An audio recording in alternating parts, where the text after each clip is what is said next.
Hey guys, it is Dani and welcome to this update video. And so we're going to talk about the potential for that next major storm in the US maybe this week. And in terms of the Caribbean, we're going to be talking briefly about a cold front that is associated with what was Winter Storm Kenan. I believe yesterday I pronounced it as Kenan, but the actual US pronunciation is Kenan. So that winter storm has really made its way out, just some lingering snow here and there. But we're going to talk about all of this in this video. And so before I go into details,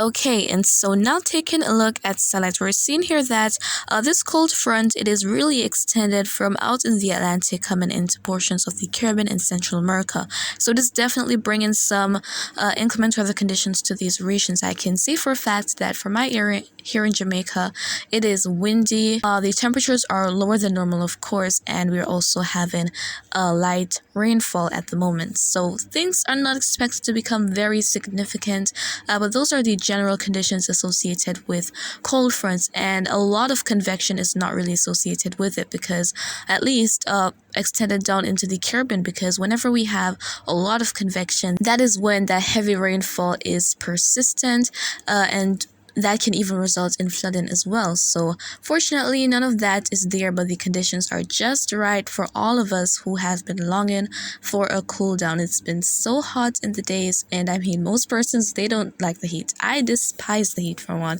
So I'm very happy for these conditions that, you know, things are definitely cooler than 2 days ago, but not too much of a major temperature difference or intense rainfall activity to cause problems.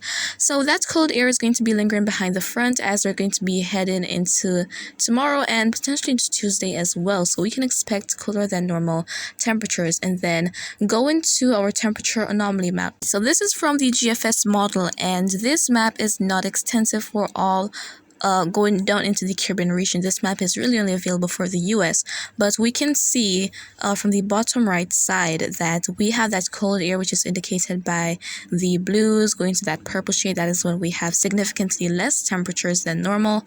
So we have that decreased temperature as a result of that mass of cold air behind that front. However, as we head to Tuesday, we see that a lot of that would have been dissipating, and we would be returning to normal temperatures by that time. And so that is really what's going to be happening in terms of this cold front, so we better enjoy the weather while it lasts. Now let's go ahead and move on into the US. So we're taking a look at the GFS model, and so this is a map that is showing the isobars, and the isobars are lines of equal pressure. And so we're seeing some different colors here. We see blues, some blue shades up to the north where we have that 997 millibar low pressure system. That blue indicates snow, the green indicates moisture and generally rainfall, and in the midst of the green, when you have those yellows, oranges, reds, that is what indicates some thunderstorm activity.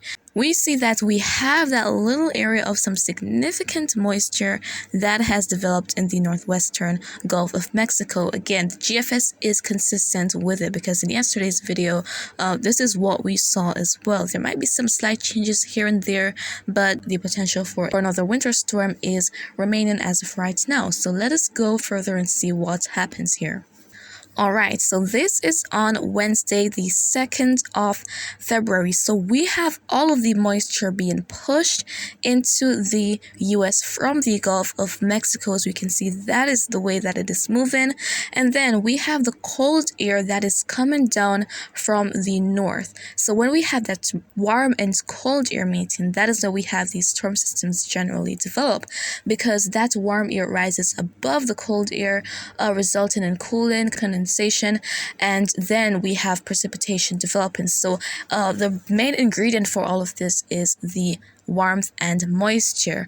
So that's the reason we have this storm system developing, and it is only going to grow, because as we head to Thursday on the 3rd of February, take a look at this. Our storm is definitely growing. We're seeing these different colors here. We see the blues that indicates snow, of course, the green that indicates a lot of rainfall, even some thunderstorm activity in portions of Texas. And I mean, Texas is definitely going to be experiencing a lot of mixed precipitation if this is the event eventual outcome. I mean, northern Texas could be experiencing snow, while in the southern portions, especially the southeast, there might be a lot of rainfall. And then just between those areas, we could see other forms of precipitation such as freezing rain and sleet. So the reason we would have these conditions is because it is not cold enough in those regions for us to have snow, but it is cold enough so that that water from that rainfall would have frozen. So that is why we could have some freezing rain as well as some sleet. So looking into Oklahoma, we see that mainly snowfall is going to be there, and that this cold front that's developing, it is extended all the way up into the into portions of Canada actually, and then we have most of this moisture that is affecting portions of the southeastern US. So going on to Friday now, on the 4th of February, here we have this. We have a lot of snowfall. I mean, when you see the blue getting very dark, that is when more snowfall totals are anticipated. So that is what we're seeing for states such as the Ohio Valley states. And we have mainly rainfall and even the possibility for some severe thunderstorms along portions of the southeastern states such as Louisiana, Mississippi, Alabama, we're even seeing some thunderstorms also into Tennessee and portions of Kentucky. But again, guys, things can change because there have been some slight changes here and there. And I mean, things can and will change as time progresses because that's just how the weather works, guys. But generally, we see that we have this major storm system developing. We have that 1008 millibar low pressure system, probably bringing along with it some very gusty winds, heavy rainfall, thunderstorms, and I mean, some areas up to the north are likely to be experiencing snowfall from this. And I mean, GFS here is forecasting a pretty stormy early February because after this it is showing something else developing that's really going to be affecting mainly the southeastern US. So on the 6th of February, on Sunday, just 2 days later, we're seeing here that we have this area of a lot of moisture making its way in, bringing with it some potential thunderstorms as well as some freezing rain and maybe some spots of sleet here and there. And then as time goes by, however, GFS doesn't show this becoming something very significant, but it is showing that it's going to be making its way offshore off the east coast. And then take a look at that, something a little bit similar to what we saw with that first system there. We have all that precipitation in the vicinity of Texas that is going to be making its way through, and we're going to have that conversion again, warm and cold air, that's going to result in this storm system developing. We have some snowfall being seen here in portions of Oklahoma as well as Arkansas and southern Missouri, and then we have all of those thunderstorms in portions of Louisiana extended into Mississippi, where we have that 1001 millibar low pressure system.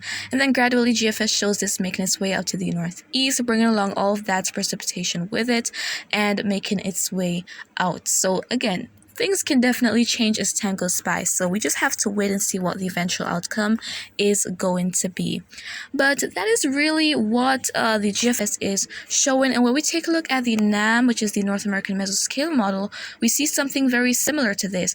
We have that by Wednesday, the 2nd of February. Remember in yesterday's video when I said that the model didn't go out as far for us to see what's going to be expected, but now it is. And it was given hints in that run from yesterday, and now here we are seeing it. Similar to what the GFS is showing here, where we have this moisture being fed into the US, meeting up on that cold air, and we have that storm system developing. So heads up if you're in all these states that are really in these different colors here. I would say portions of the south and eastern US, guys. So heads up for this, but as time goes by, if this is to be the outcome, please stay safe and take all the necessary precautions and keep up to date with your local weather reports.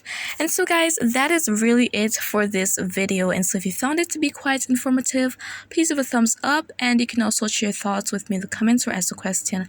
I will try to respond as best and as soon as I can. And so remember to always be weatherwise, and I will keep you updated once necessary.